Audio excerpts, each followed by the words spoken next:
खुदावंद आपके साथ हो। अंजील मुकद्दस लूका के मुताबिक।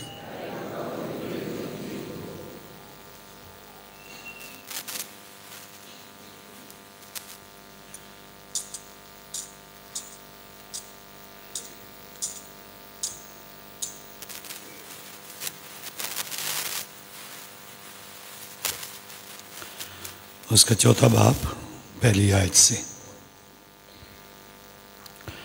उस वक्त यीशु और रूह कुदस से मामूर होकर उर्दन से लौटा और वो रूह की हदायत से बियाबान को गया 40 दिन तक और शैतान से आजमाया जाता रहा। और उन दिनों में उसने कुछ न खाया, और जब दिन पूरे हो गए तो उसे भूख लगी। तब शैतान ने उससे कहा कि अगर तू खुदा का बेटा है तो इस पत्थर को कह के रोटी बन जाए।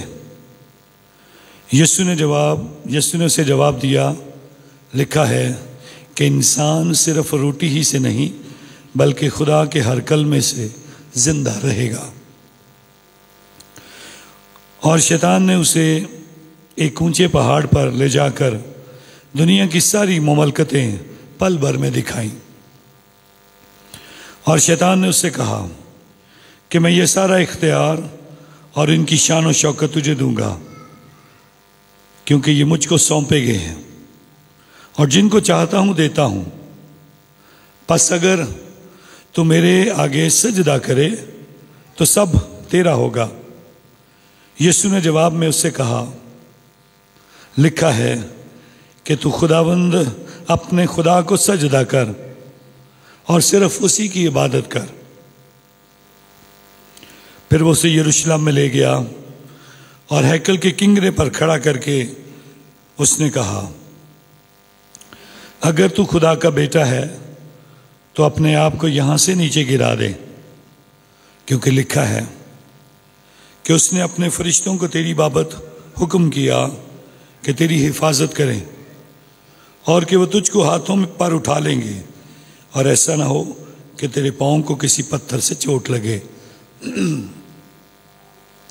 और यीशु ने जवाब में उससे कहा गया है कि तू खुदावंद अपने खुदा को मत आजमा। और शैतान जब तरह तरह की आजमाइशें ख़त्म कर चुका तो मुकर्रर वक्त तक उससे अलग रहा। अंजील पाक के वसीला से हमारी खताएं मुआफ़ की जाएं।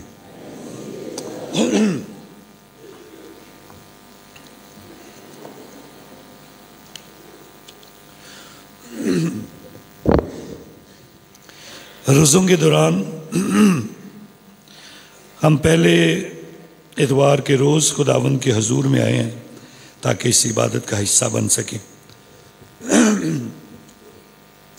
इन इबादतों में रोज़ों के दौरान हमेशा पहला जुम्मा जो है खुदावंद के हजूर यीशु मसीह की आजमाइशों का इतवार जो है खुदावंद के हजूर गुजराना जाता है। और आजमाइशों का ये इतवार हमेशा इस बात के लिए हमें तैयार करता है कि हम ज़मीन पर रहते हुए इन आजमाइशों का मुकाबला कर सकें। 3-4 बातें और 3-4 सवाल जो हमारे अक्सर दिल में आते हैं उन पर हम तवज्जो करने की कोशिश करते हैं। सबसे पहला सवाल, यीशु को शैतान कैसे आजमा सकता है? वो तो पाक है। और आज कलाम के अंदर इस बात का भी जिक्र किया गया है, वो रूह की हदायत से बियाबान में आया। जब रूह है तो फिर ऐसा क्यों है? इसके बाद आजमाए कौन लोग जाते हैं? इन 3 सवालों का जवाब ढूंढने के बाद हम खुदावंद यीशु मसीह की 3 आजमाइशों पर बात करेंगे। इन आजमाइशों के पीछे क्या है, क्या छुपा है और क्या सिखाना चाहता है खुदा। स्वयं पहला सवाल जो खुदावन के हजूर है, क्या यीशु पर आजमाइश आना लाजमी था? यह ऐसे ही जरूरी है जैसे यीशु के लिए बपतिस्मा लेना लाजमी था। यह ऐसे ही जरूरी है जब उसने हमें सिखाना था कि हमें आजमाइशों का मुकाबला कैसे करना है। यह ऐसे ही जरूरी है क्योंकि कलाम के अंदर इस बात का तज़किरा किया गया है। मुक़द्दस पौलुस रसूल का ख़त इब्रानियों के नाम, उसके 4 बाब की 15वीं आयत मैं आप सबके लिए पढ़ना चाहूँगा ताकि हमें इस सवाल का जवाब जो है वो मिल जाए। क्योंकि हमारा काहिन आज़म ऐसा नहीं जो हमारी कमज़ोरियों में हमारा हमदर्द ना हो सके, बल्कि जो गुनाह के सिवा सब बातों में हमारी मानद आजमाया गया। सो उसकी ज़िंदगी में गुनाह नहीं था, इसके बावजूद भी ये खुदा का मंसूबा था कि वो आजमाया जाए। वो रूह की हिदायत से बियाबान में आया, रूह की हिदायत से। लेकिन इसको समझने से पहले दूसरे सवाल का जवाब ढूंढते हैं, कौन है जो आजमाया जाता है? आप कहेंगे हर इंसान आजमाया जाता है, लेकिन मैं कहूंगा रास्तबाज जो है वो आजमाया जाता है शैतान के वसीला से। क्योंकि जो रास्तबाज नहीं है, जो गुनाहगार है, जो पहले ही शैतान का है, शैतान उसे क्यों आजमाएगा? और उसके लिए खुदा के कलाम के अंदर अय्यूब नबी की कहानी है, मैं ज़मीन पर होकर आया हूँ, ऐ खुदा मैंने एक ही बंदा देखा है जो रास्तबाज है और वो अय्यूब साबर है, मुझे हुक्म कर ताकि मैं उसे आजमाऊं। सो इस तरह आज जैसे इब्रानियों के नाम खत उसके 4 बाब की 15वीं आयत में इस बात का ऐलान हुआ है, खुदावन यीशु मसीह की जिंदगी में गुनाह नहीं है, फिर भी वो आजमाया गया। अय्यूब साबर आजमाया गया, क्योंकि जो खुदा के हैं उन पर आजमाइशें आती हैं। शैतान अपने चेलों को नहीं आजमाता है, बल्कि वो उनको आजमाता है जो खुदा के हैं। तीसरा सवाल, वो रूह की हिदायत से बियाबान में आया। रूह कुदस का ताल्लुक यीशु मसीह से बहुत गहरा है। रूह कुदस खुदा बाप और खुदा यीशु के वसीला से दुनिया में भेजा गया, और हम भी यकीन रखते हैं जिसके पास रूह है वो हर मुश्किल का मुकाबला कर सकता है। और मुकद्दसा माँ मरियम को जब फरिश्ते ने सलाम किया और मुकद्दसा माँ मरियम ने जब सवाल किया कि मैं तो मर्द से ना वाकिफ हूं, तब फरिश्ते ने उसको जवाब दिया, रूह कुदस तुझ पर साया करेगा और रूह कुदस के वसीला से यीशु पैदा होगा। और इसी रूह कुदस को यीशु के बपतिस्मा पर दिखाया गया कबूतर की सूरत में, और यही यीशु अब रूह की हिदायत से बियाबान में आया है।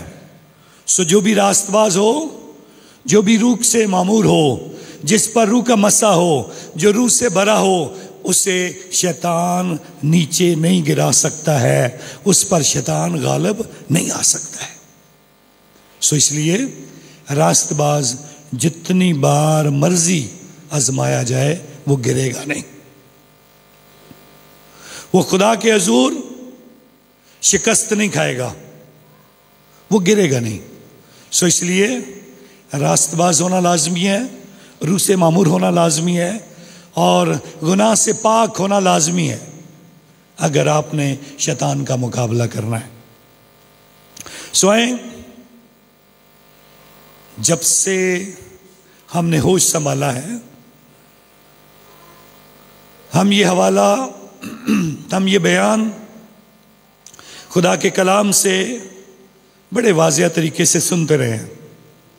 कई बार फिल्मों में देख चुके हैं, कई बार कलाम से पढ़ चुके हैं, कई बार हमारे माँ बाप ने कहानियों की सूरत में हमें सिखाया कि यीशु मसीह 3 बार शैतान से आजमाया जाता है। स्वयं आज की पहली जो आजमाइश है उस पर बात करते हैं। इस आजमाइश को समझने से पहले शैतान क्यों यीशु को आजमाना चाहता है?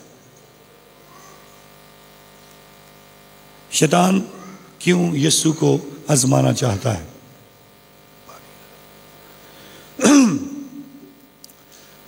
इसलिए आजमाना चाहता है जो खुदा के कलाम के अंदर लिखा है, अगर तू खुदा का बेटा है। उसे पता है ये खुदा का बेटा है, लेकिन जिस तरह खुदावन यीशु मसीह के बपतिस्मा के मौका पर ऐलान किया गया और आसमान से आवाज आई, ये मेरा प्यारा बेटा है अल महबूब, जिससे मैं खुश हूं, तुम इसकी सुनो। शैतान सुनना नहीं चाहता है, शैतान मानना नहीं चाहता है, और शैतान आज के दिन इस बात का इकरार करना चाहता है और बताना चाहता है, यीशु मसीह अगर मेरी पैरवी कर लेगा तो फिर ये खुदा का बेटा नहीं है। अगर तू खुदा का बेटा है तो इन पत्थरों से कह कि ये रोटियां बन जाएं। हम इसके पीछे क्या छुपा है? इन रोटियों को बनाने में, इन पत्थरों को रोटियों में तब्दील करने में, और यीशु मसीह जो कुदरत रखता है, कर सकता है, लेकिन वो नहीं करेगा। इसके पीछे क्या छुपा है वो आज जानने की कोशिश करते। सो पहली पेशन गोई, जो पहली आजमाइश है, इसके पीछे जो पेशन गोई है, इसके पीछे जो सबक है, इसके पीछे जो चीजें छुपी हैं, उनको जानने की कोशिश करते हैं। अगर तू खुदा का बेटा है तो इन रोटियों से कह, इन पत्थरों से कह कि ये रोटियां बन जाए। खुदा के बेटे को जो बरकत आसमानी मिली थी, वही इस बात का जिक्र करना चाहता है और ऐलान करके बताना चाहता है। तशनीह अशरा की किताब उसका 8वां बाब और उसकी 3री आयत से इस बात का जिक्र करना चाहता है। हजरत मूसा जो मुल्क मिस्र से बनी इस्राएल कौम को आज़ाद करके बाहर ले जाता है और वादा की सरजमीन की तरफ लेके जाना चाहता है। रास्ते की सारी रुकावटें दूर, बहरे कुलजम, दरियाए कुलजम सामने है, उसको भी सूखे पांव से उनको गुजार लिया। अब जब बियाबान में आए हैं, और आज यीशु भी बियाबान में है, बियाबान में आए हैं तो रोटी नहीं है। बनी इस्राएल कौम के पास रोटी नहीं है, और जब रोटी नहीं है तो फिर मूसा पर भी कुड़कुड़ाए हैं, खुदा के खिलाफ भी बोले हैं, गुनाह भी किया है, एक दूसरे के साथ भी बातें की हैं, एक दूसरे को भी नाराज किया है, मूसा को भी नाराज किया है और खुदा को भी नाराज किया है। हम भूखे हैं, हमारे पेट खाली हैं, अब क्या किया जाए? तब हजरत मूसा खुदा से बात करता है और खुदा उनकी भूख मिटाने के लिए आसमान से मन और बटेरे जमीन पर भेजता है। आसमान से मन और बटेरे खुदा जमीन पर उनके भूख खत्म करने के लिए भेजता है। और इसी बात को खुदा के हुजूर समझना है। वो खुदा जो आसमान से मन और बटेरे बरसा सकता है, क्या जब यीशु कहेगा आसमान से रोटी नहीं उतर सकती है?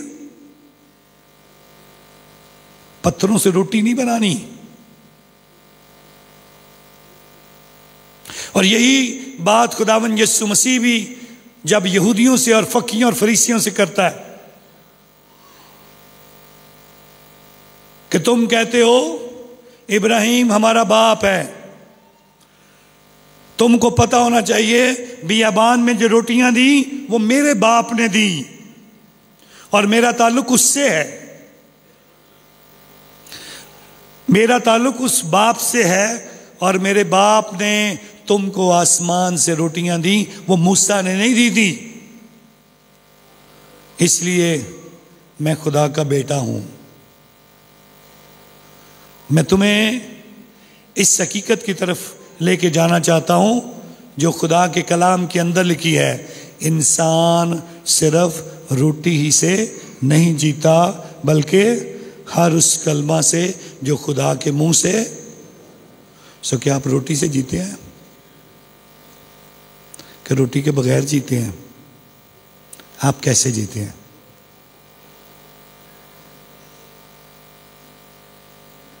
कैसे हम जी सकते हैं?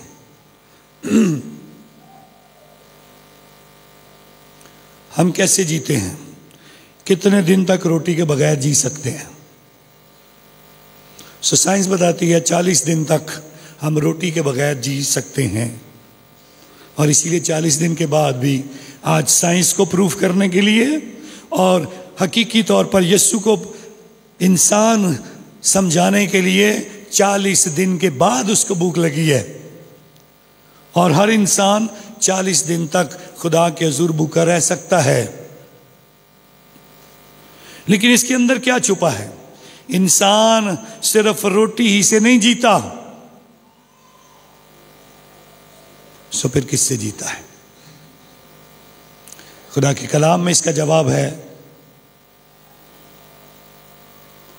सादक ईमान से जिंदा रहेगा। सारे बोले और ऊंची आवाज में एक दफा।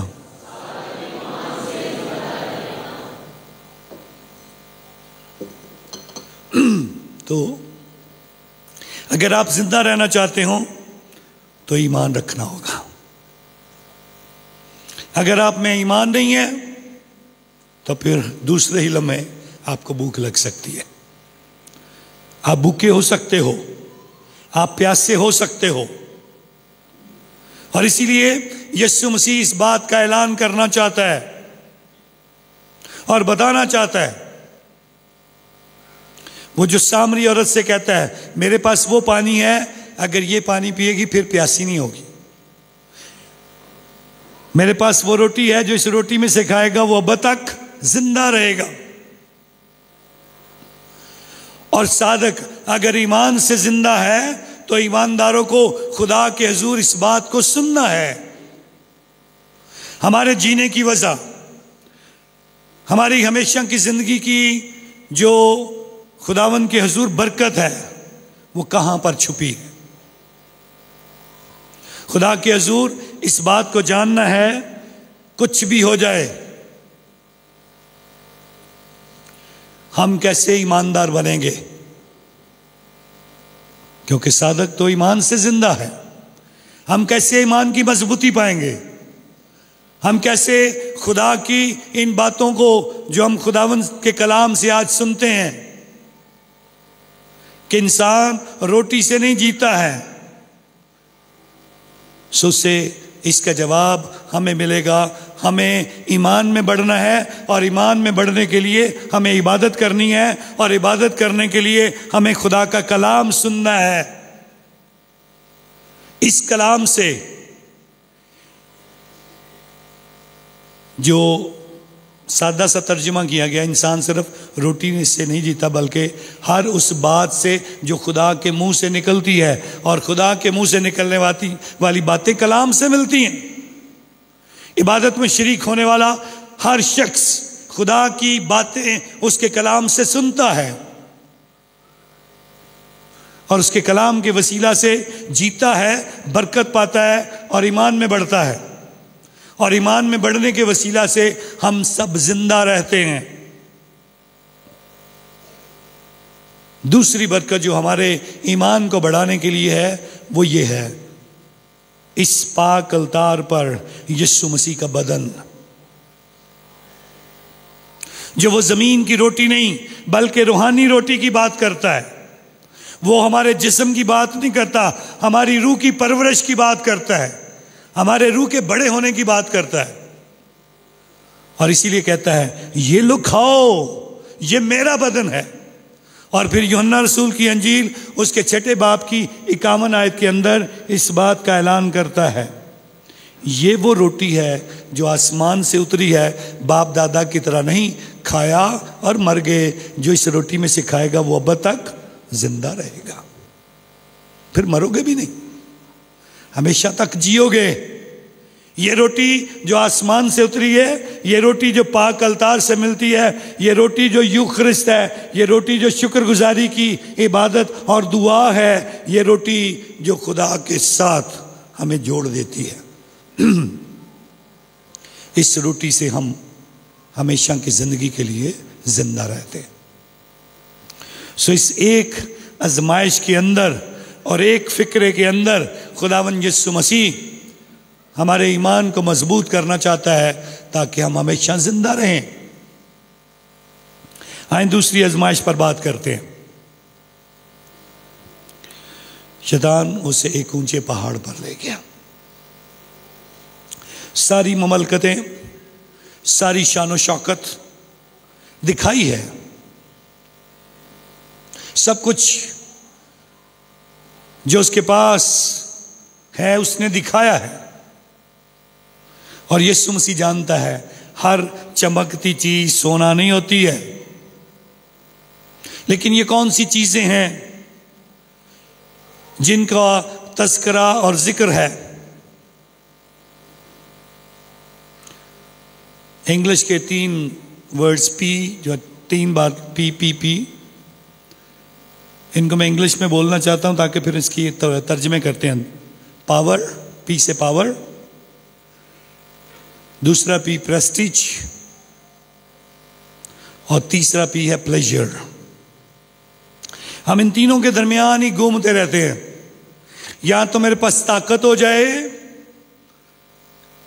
या मेरे पास बड़ा रुतबा हो जाए, या मुझे जिंदगी की हर खुशी मिल जाए।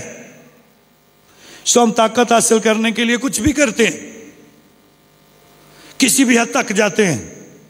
चाहते हैं हमारे हाथ बड़े लंबे हो जाएं, और हम चाहते हैं हमारा कोई सानी ना हो, हमारा कोई मुकाबला करने वाला ना हो।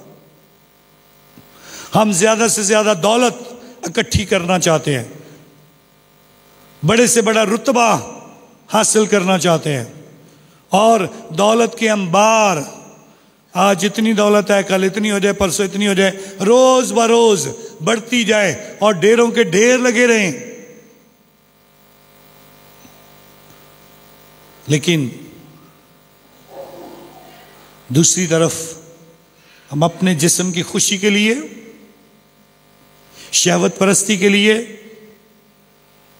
अपनी तरसी हुई आंखों से देखते हुए और अपने जिस्म को खुदा के हुजूर खुशी पहुंचाने के लिए जो जो कुछ करने की कोशिश करते हैं,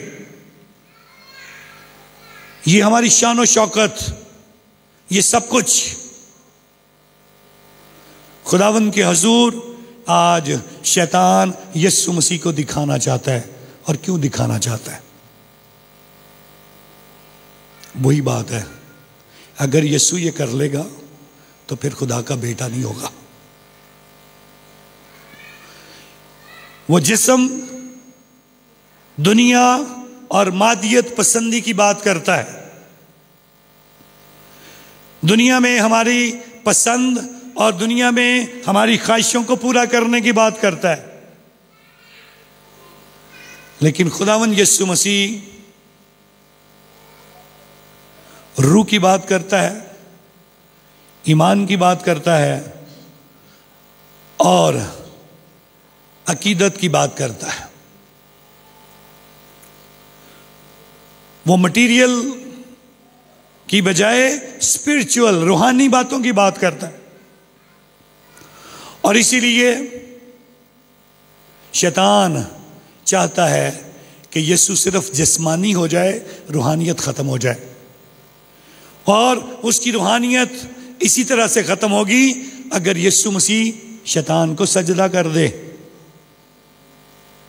अगर यीशु मसीह शैतान को सजदा कर दे। जमीन पर, दुनिया में, पाक कलाम के अंदर बहुत सारे वाकयात हैं जहां पर इंसानों ने अपने आप को खुदा कहा, अपने आप को बुत बनाया, अपने आप को सजदे करवाए। और खुदा के कलाम के अंदर दानियल की किताब उसके 3 बाब के अंदर शिद्रक, मैशक, अबदनगो का तस्करा। बादशाह अपने आप को खुदावंद और देवता कहकर पुकारता है और उसके आगे एक सोने का बना हुआ बछड़ा रखा जाता है और चाहता है सब उसे सजदा करें। लेकिन शिद्रक, मैशक और अबदनगो कहते हैं हम नहीं करेंगे। और इसीलिए आज यीशु भी शैतान को सजदा नहीं करेगा।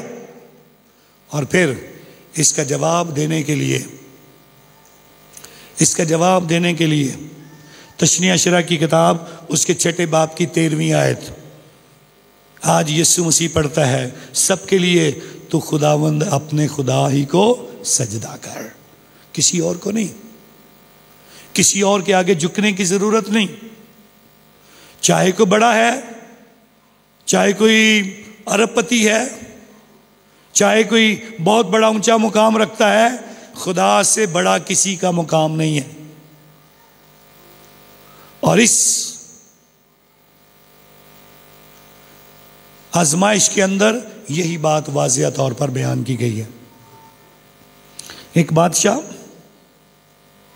बहुत ही नेक, इंसाफ पसंद, अमन पसंद और लोग उसके बहुत उससे खुश होते हैं।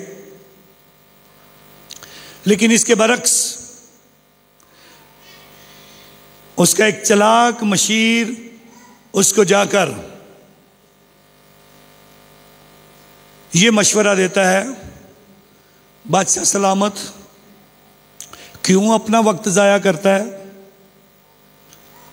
क्यों अपनी एनर्जी जाया करता है, क्यों इतना बोलता रहता है, क्यों इतना शोर करता है, क्यों लोगों के लिए हर वक्त परेशान रहता है, क्यों इतना इंसाफ करता है। ऐसा कर, अब दुनिया ने बड़ी तरक्की कर ली है। उसने कहा क्या तरक्की हुई है? उसने कहा एआई, रोबोट आ गया। एआई का पता है सबको? किस किस को पता है एआई का? Thank you very much. Artificial intelligence, robot आ गए हैं, ऐसे कि आप उसको कुछ भी कहते हो वो करता है। ऐसे रोबोट आ गए हैं, आप उसको हुक्म करो वो काम करता है। तो बादशाह सलामत को कहता है आप एआई रोबोट ले आओ, इतनी टेक्नोलॉजी ने तरक्की की है, उसको यहां पे बैठा दो, उसको खड़ा कर दो, लोग आए अपने मशवरे उसके साथ करें, अपने मसाइल उसको बताएं, वो सबके लिए इंसाफ की बात कर देगा। तो बादशाह सलामत अपने इस चालाक मशीर से सवाल करते, कहते मुझे बता, ये रोबोट क्या मेरे इल्म और हिकमत में इजाफा करेगा? तो मशीर खामोश रहता है। क्या ये रोबोट मुझे मेरे लोगों के पास ले जाएगा? मेरे लोगों के अंदर जो वो मेरी इज्जत करते हैं वो बढ़ाएगा? मशीर खामोश रहता है। क्या ये रोबोट जो मैं अपने लोगों से मोहब्बत करता हूं उसमें इजाफा करेगा? मशीन खामोश रहता है। क्या ये रोबोट मुझे खुदा के करीब ले जाएगा? मशीन कहता है नहीं। तो बादशाह भी कहता है मैं भी ऐसा रोबोट खरीदूंगा नहीं जो मुझे खुदा से दूर कर दे, लोगों से दूर कर दे, मोहब्बत से दूर कर दे, हिकमत से दूर कर दे। हम भी इस बात को जानने की कोशिश करें। रोबोट और मशीनरी, एआई टेक्नोलॉजी दुनिया जितनी मर्जी तरक्की कर ले, खुदा से बड़ी नहीं हो सकती है। और ये दूसरी आजमाइश आज के इस दौर में हमें यही बात बताने की कोशिश कर रही है। हमें हमेशा खुदा के आगे झुकना है और उसी को सजदा करना है और किसी को नहीं, जितनी मर्जी तरक्की हो जाए।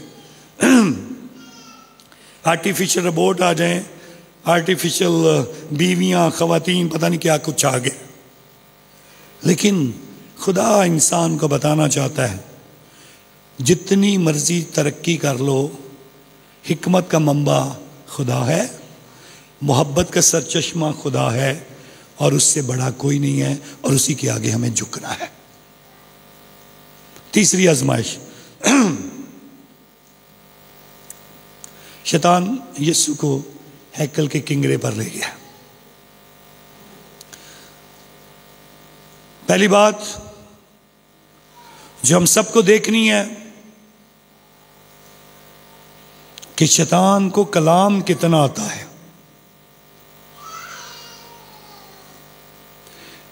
इस बात का वो अलानिया तौर पर ऐलान करता है, यीशु अपने आप को नीचे गिरा दे तो जैसा खुदा के कलाम में लिखा है वो तुझको अपने हाथों पर उठा लेंगे। ऐसा ना हो कि तेरे पांव को किसी पत्थर से चोट लगे। ये कलाम की आयत पढ़ पढ़ कर सुनाता है। आप सारे अच्छे मसीह ईमानदार हो, सिर्फ एक बात आपको कहना चाहता हूं, शैतान को कलाम पढ़ना आता है कि नहीं आता? बोले ऊंची आवाज में, आता है कि नहीं आता है? आता है। सिर्फ आपको यह कहना चाहता हूं, जब कोई आपके दरवाजे को खटखटाता है, घर के दरवाजे को अगर कोई खटखटाता है तो मेहरबानी से जरूर इस बात को देखने की कोशिश करो कि जिसने दरवाज़ा खटखटाया है अगर उसके हाथ में कलाम भी है तो ये देखने की ज़रूर कोशिश करो उसके पीछे कौन है, कलाम के पीछे कौन छुपा हुआ है। वाकई खुदा का खादिम है या कि फाड़ने वाला भेड़िया है? वाकई खुदा का खादिम है या हमें वरगलाने वाली रूह है? और इसीलिए हमें कलाम के अंदर बताया गया, रूहों का इम्तियाज करो, रूहों का इम्तियाज करो, कौन मेरे ईमान के मुताबिक चलता है और कौन मुझे क्या सिखाएगा। यहूदी लोग यकीन, ईमान और भरोसा रखते हैं कि यीशु मसीह जब बादलों पर सवार होकर आएगा तो हैकल के किंगरे पर खड़ा होगा और सारे लोग उसे देख लेंगे। अब हैकल तो है नहीं, लेकिन उसकी एक दीवार है।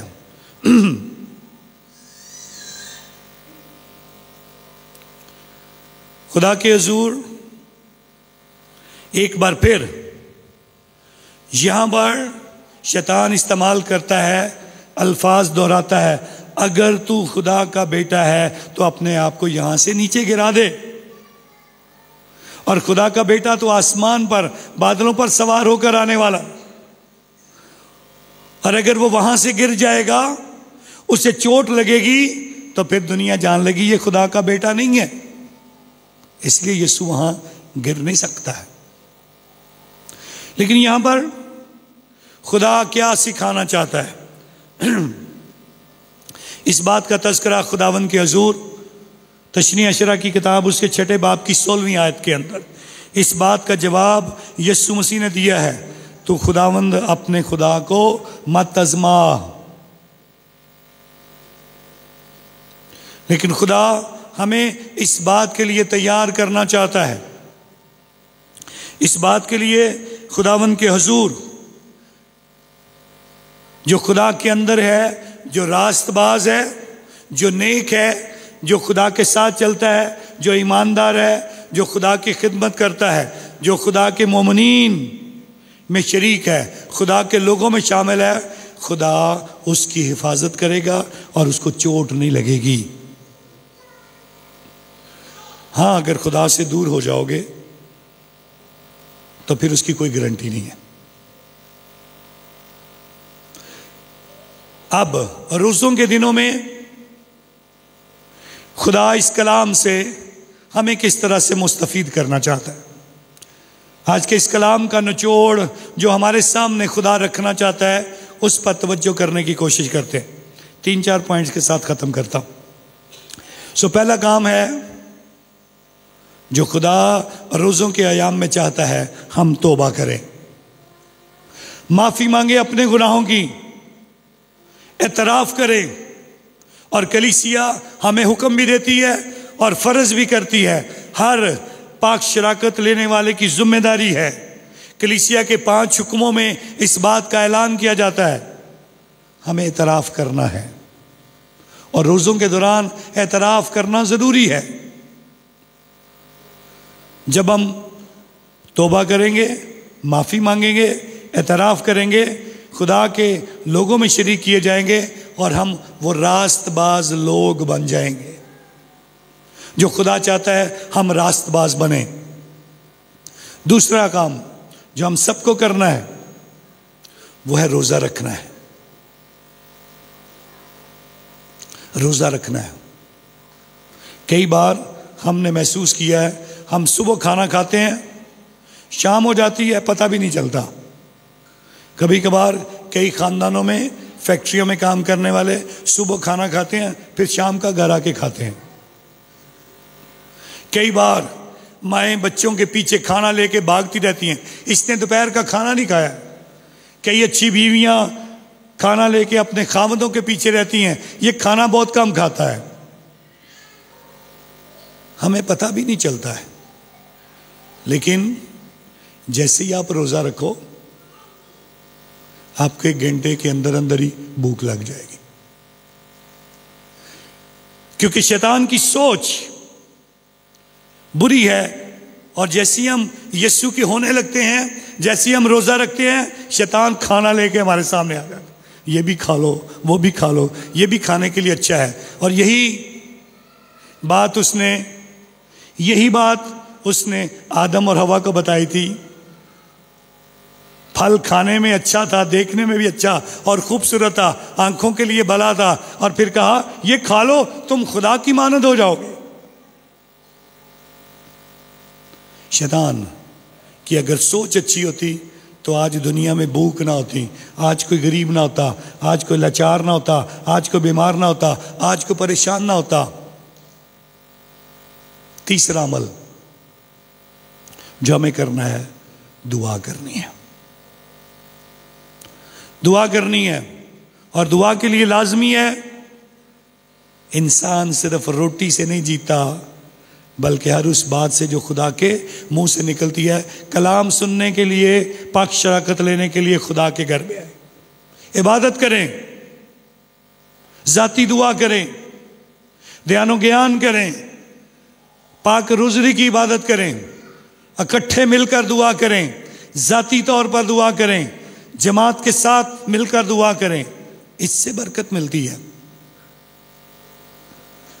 जब आप खुदा के हुजूर तौबा कर लेंगे, रोज़ा रख लेंगे, आप जब दुआ करना शुरू कर देंगे, फिर आप इस काबिल हो जाएंगे जो आज यीशु ने बोला है, तो खुदावंद अपने खुदा को मत आज़मा, ऐ शैतान मुझसे दूर हो। लाजमी है। अगर आप जब तक ये नहीं कहेंगे तब तक शैतान जाएगा नहीं।